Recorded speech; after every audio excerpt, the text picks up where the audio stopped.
हिंदू धर्म में पितृपक्ष का समय पितरों को समर्पित माना गया है। पितृपक्ष में पितरों की आत्मा की शांति के लिए श्राद्ध, तर्पण और पिंडदान किया जाता है। पितृपक्ष को श्राद्ध पक्ष भी कहा जाता है।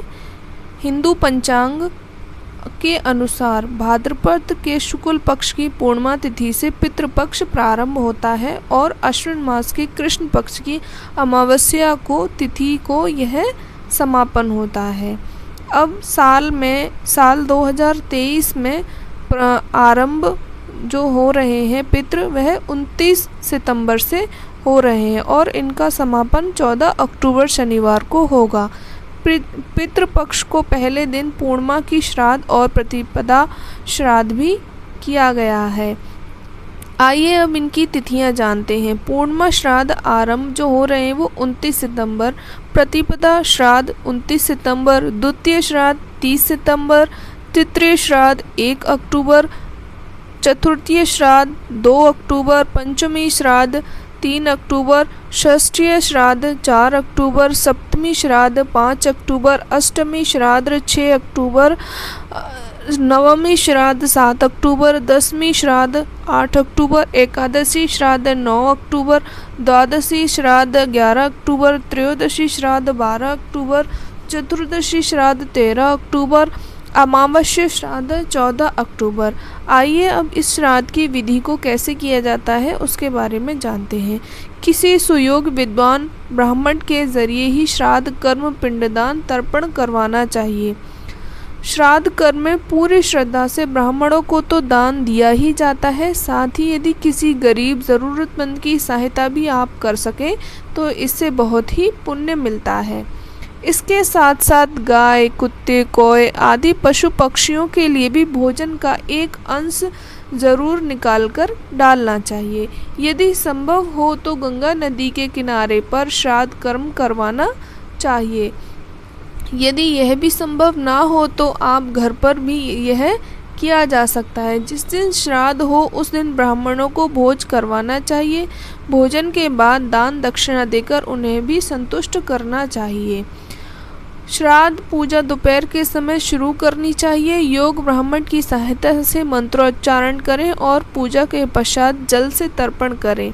इसके बाद जो भी भोग लगाया जा रहा है उसमें से गाय, कुत्ते, कौवे को आदि का इन सब का हिस्सा अलग से निकाल कर आप रख दें और उन्हें दे आएं। इन्हें भोजन डालने समय अपने पितरों को भी स्मरण मन ही मन में करना चाहिए और उनसे आपको निवेदन करना चाहिए कि आप हमारे घर में सुख, समृद्धि एवं शांति लेकर आएं, जिससे हमारे घर में धन धान्य की और वैभव लक्ष्मी की कभी भी कमी ना रहे और हमारे घर पर हमेशा हमारे जो पितृ हैं, जो हमारे बुजुर्ग हैं, उनकी कृपा भोजन में सबसे महत्वपूर्ण चीज़ खीर होती है। कहा जाता है कि श्राद्ध में पूड़ी और खीर पितरों के लिए खास तौर पर बनाई जाती हैं। इसके अलावा पितरों के लिए उनके पसंद का भोजन, जो आपके बुजुर्ग हैं उनको जो सबसे प्रिय भोजन होता है उसमें से आपको वो बनाना चाहिए।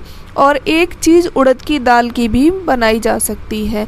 उड़द की दाल के बड़े, चावल, दूध, घी से बने पकवान में मौसम की सब्जियां व मौसम में जो सब्जी बेल पर लगती है जैसे झींगा, लौकी, कद्दू, भिंडी, कच्चे केले, ये सभी चीज़ें बनानी चाहिए। मतलब इनमें से आपकी क्षमता है तो आप सब बना सकते हैं। अगर आपकी क्षमता नहीं है तो आप इनमें से कोई भी एक सब्जी बना लें। श्राद्ध के दौरान बना हुआ भोजन 5 जगह निकाला जाता है। सबसे पहले कौवे को व गाय, कुत्ते को। इसके बाद पितरों का तर्पण करें। तर्पण काले तिल और जल से करते हैं। जिन पूर्वजों की तिथि हो उनका नाम लेकर 3-3 अंजलि जल से तर्पण किया जाता है। पक्ष के समय लहसुन, प्याज, मांस, मदिरा आदि का सेवन नहीं करना चाहिए। इस समय में आप अपने बुजुर्गों को, पुत्रों का अपमान भी नहीं करना चाहिए। पितृपक्ष में स्नान के समय तेल, उपटन आदि का प्रयोग वर्जित माना जाता है। इस समय में आप कोई भी धार्मिक या मांगलिक कार्य जैसे मुंडन, सगाई, गृह प्रवेश, नामकरण आदि ना करें। इसके अलावा आपको ना ही अपनी शेविंग करानी है, ना ही अपने बाल कटवाने हैं और ना ही अपने नाखून काटने होते हैं पितृपक्ष के दिनों में, ये सब वर्जित माना जाता है। के अनुसार अगर पितृपक्ष की कहानी को पढ़ते हैं तो उसे बहुत ही पुण्य मिलता है। कथा के अनुसार महाभारत के दौरान कर्ण की मृत्यु हो जाने के बाद जब उनकी आत्मा स्वर्ग में पहुंची तो उन्हें बहुत सारा सोना और गहने दे दिए गए। कर्ण की आत्मा को कुछ समझ में नहीं आया तो वह आहार तलाश रहे थे। उन्होंने देवता इंद्र से पूछा कि उन्हें भोजन की जगह सोना क्यों दिया गया है। तब देवता इंद्र ने कर्ण को बताया कि उसने अपने जीवन रहते पूरे जीवन सोना दान किया, लेकिन अपने पूर्वजों को कभी भी खाना दान नहीं किया। तब कर्ण ने इंद्र से कहा उन्हें यह ज्ञात नहीं था कि उन्हें पूर्वज कौन थे और इसकी वजह से वह कभी उन्हें कुछ दान ना कर सके एवं भोजन ना करा सके।